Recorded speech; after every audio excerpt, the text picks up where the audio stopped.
Guess that's life, flaws the new trend. I see why people don't do friends. Vouch for cats and co-sign them, but they turn on me for something so minor. Tell me where's the honor these days? It's like I get no credit. When the money and favors run out, then we at a negative balance, that's debit, get it? I'm a good person, put God, family, my hood first. Pay bills and front it work. A victim of these niggas' money thirst. It's like feeding the animal. They gon' keep coming back to eat. I done been fucked up, still help niggas get on their feet. Say I'm only one man. Look out for everybody when I can. But I got my own life, I go through my own storm. Guess that. So, how I made my first 100K.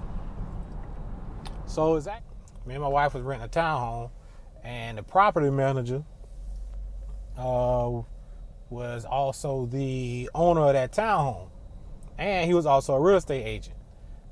But he had got his real estate agent during the time that we was living there at his property, right? So we was there for like 3 years maybe. He had told us, he was like, hey, I'm studying for my real estate license right now. And once I get it, I'm gonna be a licensed real estate agent. And if y'all wanna buy a house or decide that y'all wanna buy a house at some point, I will let y'all out of the lease free of charge if you let me represent you as an agent. And so we was like, okay, cool. We'll keep it in mind when we start. So when we started thinking about buying home, we started doing research and stuff, getting our shit together. We had already started kind of like getting our finances in order as far as like budgeting and shit. And we had started repairing our credit. Because we wasn't really repairing our credit. I would say building it, because our credit wasn't bad. It just wasn't ready in the tip-top shape that it should be when it's time to buy a home. So we was like in the mid 600 somewhere, but we didn't really have that type of credit savviness yet to understand what it should be about buying a home. So luckily though, the real estate agent, he also was teaching us and telling us stuff as we were renting the house from him. So when it came time for us to start getting ready to buy, came to him and told him, hey, we ready. So we started looking at houses, and we started looking at already built homes, existing homes. And with the existing homes, we started going around. And once we found 3 we liked, because this was back in 2016, actually, 2016. And we started looking around at houses, and we picked out 3 to 5 that we liked. Because back then you could actually pick a few of them and then go and review them, and then put together an offer letter and send it to them. And so we did that. But we took like 3 days to do it. And so when we submitted, the houses was already had a contract on. So it was like, dang. So like, all right. So we continue looking. And then we start looking at new home builders, but in subdivisions. And so we found a house that had just been built, and it was getting ready to close soon. The lady who was getting the house built didn't like the floor plan after it was built and wanted to get a different home. So they let her out of it. And we had walked in there as she was canceling her contract. And so we got it right as she was canceling it. We walked in, and so it was like, okay, yeah, we like it, we'll take it. So that was our first property that we bought. At that time, the market was a little better. Interest rates was a lot better. I think we got it for like somewhere around 3%. Maybe even lower. I think it might have been like 2-something. Might have been like 275. But and the house was actually $205,000 was the price of the home then. And this was a 2000 and a little over 2,000 square foot house, 4-bedroom house, 2.5 bath. on a 1/4 acre lot. So it wasn't like it was actually in a cul-de-sac. So it was one of the premium lots in the neighborhood. I'm a veteran, and so we got it through VA. So we didn't put anything down. We weren't required to put anything down, but we still put something down. We put like a couple $1,000s down of earnest money when we that first day we decided we was gonna go with the house from the builder, because they require you that way. If you decide to back out, I mean, they have some money for you wasting their time or whatever. So we put something down.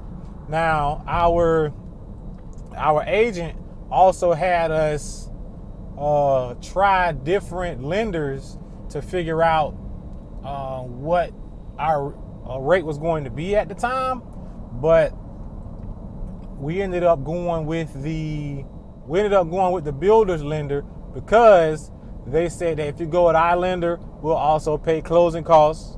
If you go with our lender, we'll match any rate that you get. So that's what we did. Now, stop there, right there at that point. So when it comes to closing costs, even with the VA, even though they don't require you to put anything down, the closing costs can still be, you can still be out of the closing costs. Now, there's ways you can get around the closing costs as well. Like, you can roll your closing costs into the loan. They got different things, but you can talk to them about that. But just like how you can not put nothing down, you can also not pay closing costs. But that's up to you. You talk to your realtor or whoever, they can tell you more about that. I can, but that's not the basis of the story. I'm giving you the story of, the whole process right now. So once we actually started the buying process, we couldn't do nothing different with our credit. Like, you can't change anything from once you get your pre-approval letter. There's actually 2 stages of it. Like, when you first apply for your mortgage, they're going to give you, when you first go to your lender and apply for your mortgage, they're going to give you a pre-approval letter.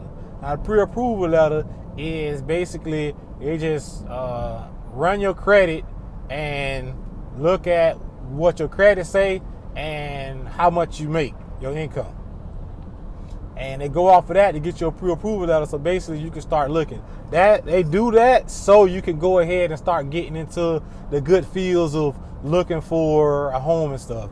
Because if people had to sit around and wait all the way until you got your actual approval letter, a lot of people probably wouldn't buy a house. It would take a little bit longer to get deterred. So they kind of try to do that. That's one little play that they do to keep the excitement up. But with the pre-approval letter, they allow you to go out and start shopping for homes. And what they usually do with the pre-approval letter, they give you the max number that they'll approve you for. So at that time, they approved us for actually $425,000 on a house to shop with. And as from what I said earlier, we only used $205,000 of that. But it's because we went in knowing what we wanted our mortgage to be, what we were comfortable with it being. We were actually looking to keep it close to where what our rent was at the townhome. So the next step, after you actually find a home and it's time to actually get your actual approval letter and stuff, you have to get your past 3 month bank statement. You have to give them a reason for any large transactions. As far as like if they see something like $1,000, anything over like $1,000, they kind of go on that. They're gonna ask you what that transaction is, what was it, why, and then they're gonna want to, proof of whatever it is you say that it is. And then also, if any large deposits come as well, they also gonna want to see that, because they want to make sure that you're not inflating what your numbers are to be able to afford the house. And then they're also going to rerun your credit the day before, the day of, or the week of, but very close to your closing date, because for the same reason I just said, they want to make sure that nothing's changed from the time you applied. So we closed. We ended up paying, only coming out of pocket like I said, a couple $1,000, because we actually put the earnest money down and we told them, hey, earnest money can just go right into the off the top of whatever the cost of the house was, or which I told y'all that. So fast forward to now. So we lived in that house from 2016 to 2022. And so now, as y'all know, when the crazy real estate times we live in now, that house is now worth $150,000 more than what we got it for then. That's just 6 years. Now, to some of y'all, 6 years seem like a long time, but 10 years is longer. 15 years is longer. $350,000 is what it's worth now. And we still own it. We haven't got rid of it. We haven't sold it. We decided to keep it. When we moved out, we moved some renters in, and we actually listed it for below what the price is, what the rent rates are now. And we did that to find good renters, keep good renters, and so when they come, they want to stay longer. We're not looking to rob any and everybody out of their money. You pick a fair price, what you comfortable with, and you make a profit and you move on. But also,